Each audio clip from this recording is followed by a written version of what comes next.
Ia itu menyimpulkan bahwa sarah adalah penghubung antara hewan dan manusia. Gila nggak sih teman-teman? Ini teorinya apaan banget sih?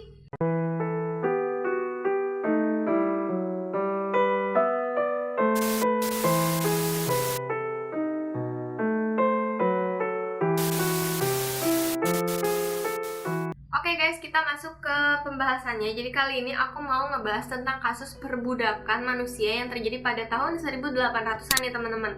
Nah, mungkin emang ada atau mungkin juga banyak kasus perbudakan yang terjadi pada zaman itu. Tapi yang kali ini mau aku bahas yaitu tentang Sarah Baartman nih teman-teman. Nah, sekarang kita akan panggil dia sebagai Sarah aja ya, biar nggak susah gitu. Nah, si Sarah ini kasihan banget loh teman-teman, karena dia itu sebenarnya memiliki kelebihan, yaitu bokongnya besar, tapi ia justru malah dimanfaatkan oleh orang-orang yang ingin mengambil keuntungan dari kelebihannya itu teman-teman. Nah, seperti yang kita tahu kan, justru kalau orang zaman sekarang nih pada berlomba-lomba untuk ngegedein bokongnya, tapi si Sarah ini justru malah dia sangat amat menderita sampai akhir hayatnya teman-teman, dengan bokongnya yang besar itu. Oke, sebelum lanjut ke pembahasannya lagi nih teman-teman, buat yang belum subscribe jangan lupa untuk klik tombol subscribe dulu, dan buat yang udah subscribe aku ucapin terima kasih.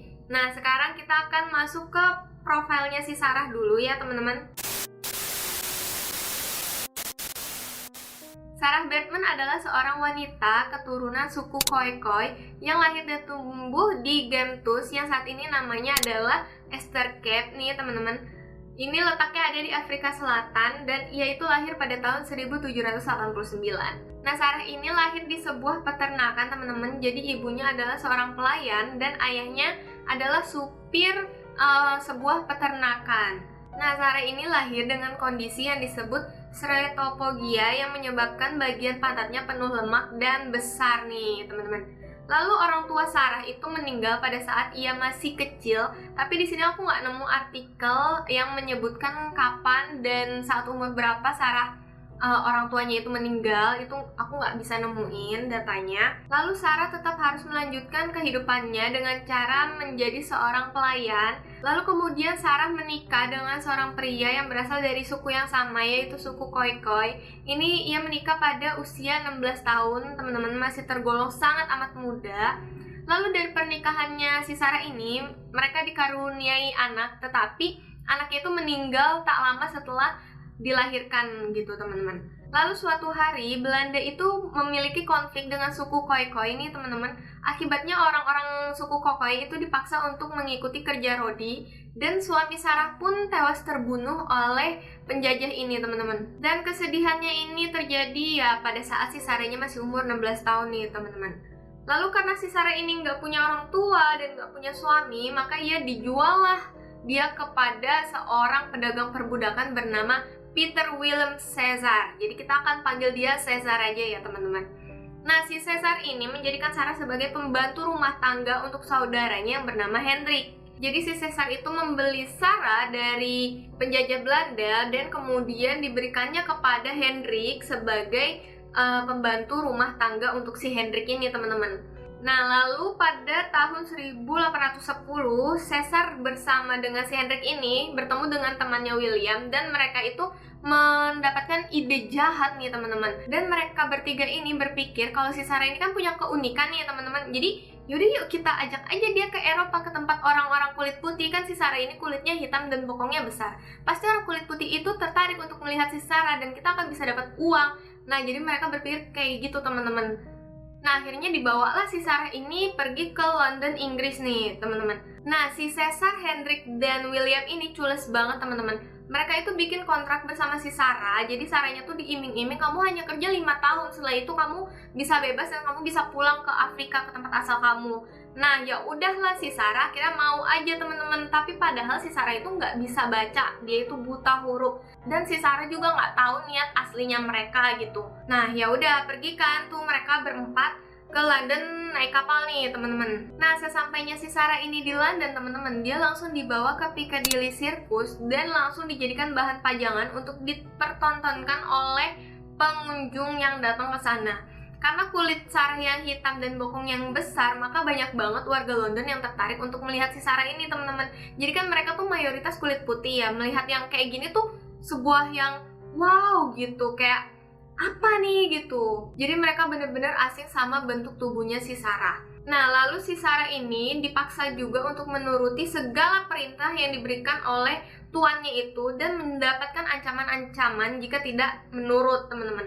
Ia pun harus bekerja dari jam 1 siang hingga jam 5 sore untuk dipertontonkan kepada pengunjung. Dan dipertontonkannya itu kejem banget, teman-teman. Si Sarah ini cuma dikasih kain di bagian area kewanitaannya aja, temen-temen. Jadi bener-bener bagian atas sampai bokong itu dibuka biar bisa dilihat sama orang-orang. Dan orang-orang yang melihat Sarah tuh suka bertanya-tanya, apakah benar suku Koko itu bentukannya kayak gini gitu. Jadi kayak mereka tuh ngelihat Sarah tuh kayak ngelihat hewan, teman-teman, kayak bukan ngelihat manusia lagi. Dan parahnya lagi nih, teman-teman, orang yang mau menyentuh si Sarah ini harus bayar lebih, harus mengeluarkan uang agar bisa menyentuh si Sarahnya ini, menyentuh Sarah yang tidak menggunakan pakaian lengkap gitu. Aku gak habis pikir deh, teman-teman, orang zaman dulu tuh kenapa kejam-kejam banget gitu. Ini kan sama-sama manusia, kenapa ngeliatnya tuh seakan-akan kayak bukan manusia gitu. Nah, si Sarah ini juga ditampilkan dalam sebuah kandang, teman-teman, yang tingginya cuma sekitar 1,5 meter. Bayangin, itu pendek banget kandangnya, ya Allah. Terus setelah 4 tahun berada di London, pada bulan September 1814, Sarah dipindahkan dari Inggris ke Prancis nih, teman-teman. Hal ini dikarenakan pemerintahan Inggris itu udah mulai melarang perbudakan nih, teman-teman. Dan show-nya si Sarah ini dianggap perbuatan ilegal dan banyak juga kalangan yang mengecam untuk dibubarkannya show ini, teman-teman. Nah, ya udah tuh kan, si Sarahnya udah pindah ke Prancis. Tapi si Hendrik sama Caesar ini tetap berbuat jahat sama si Sarah, teman-teman. Jadi mereka itu ngejual Sarah kepada Reux. Nah, Reux ini adalah pria yang memamerkan hewan-hewan. Reux pun memamerkan Sarah ini di sekitaran Paris, teman-teman, dan ia mendapatkan banyak keuntungan karena masyarakat sekitar itu tertarik untuk melihat si Sarah ini, teman-teman. Dan karena si Reux ini suka memamerkan hewan, teman-teman, jadi si Sarah itu dipamerkan bersamaan dengan bayi badak. Dan aku juga baca ini benar-benar si Sarah diperlakukan seperti hewan sirkus, teman-teman. Di situ dikatakan bahwa sang pelatih itu akan memerintahkan Sarah untuk duduk dan berdiri dengan cara yang sama persis seperti hewan sirkus. Aku nggak bisa bayangin deh, itu kalau aku jadi Sarah tuh kayak gimana gitu, teman-teman, rasanya. Dan jika di saat pertunjukan sedang dimulai terus si Sarahnya ini nggak mau nurut perintah dari pelatihnya nih, teman-teman, itu tirainya bakal ditutup, teman-teman. Dan di balik tirai itu si Sarahnya bakalan diancem, bakalan dimarah-marahin gitu, supaya dia mau nurut lagi, dan baru tirainya dibuka lagi dan pertunjukan jalan lagi gitu loh, teman-teman. Bener-bener kayak hewan sirkus. Lalu setahun kemudian, yaitu tepatnya pada bulan Maret 1815, si Sarah ini menjadi subjek pembelajaran para ahli anatomi Prancis, ahli zoologi, dan ahli fisiologi. Ini kenapa ahli zoologi? Emang dia hewan gitu, teman-teman. Lalu ada orang bernama Georges Cuvier, seorang naturalis atau orang yang melakukan penelitian khusus mengenai binatang dan juga tumbuhan. Ia itu menyimpulkan bahwa Sarah adalah penghubung antara hewan dan manusia. Gila gak sih, teman-teman? Ini teorinya apaan banget sih? Nah, sialnya Sarah ini digunakan juga sebagai contoh bahwa orang Afrika memiliki nafsu yang tinggi dan juga sebagai ras yang rendah. Ini orang mana sih, teman-teman? Minta dikebukin se-RT kayaknya nih, bikin kesimpulan macam apa ini? Nah, lalu pada tahun 1816 atau setahun kemudiannya lagi, ini si Sarah meninggal, teman-teman, yaitu pada usianya yang ke-26 tahun. Ini masih tergolong muda banget ya, teman-teman. Aku aja udah 24, jadi 2 tahun lagi setelah ini gitu loh, teman-teman.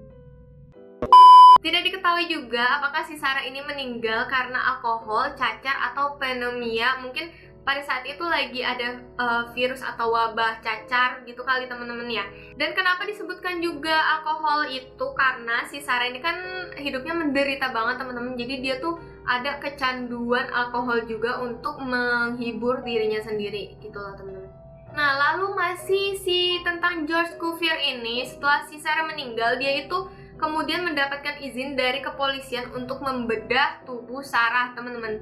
Dia kemudian mengambil otak dan alat kelaminnya Sarah, dan kemudian ia masukkan ke dalam toples, dan kemudian dia pajang di Museum Manusia hingga tahun 1974, teman-teman. Lalu pada saat kemenangan Kongres Nasional Afrika atau INC, ini Presiden Nelson Mandela itu meminta agar pemerintah Prancis mengembalikan jasad Sarah Baartman untuk dimakamkan di Afrika, teman-teman.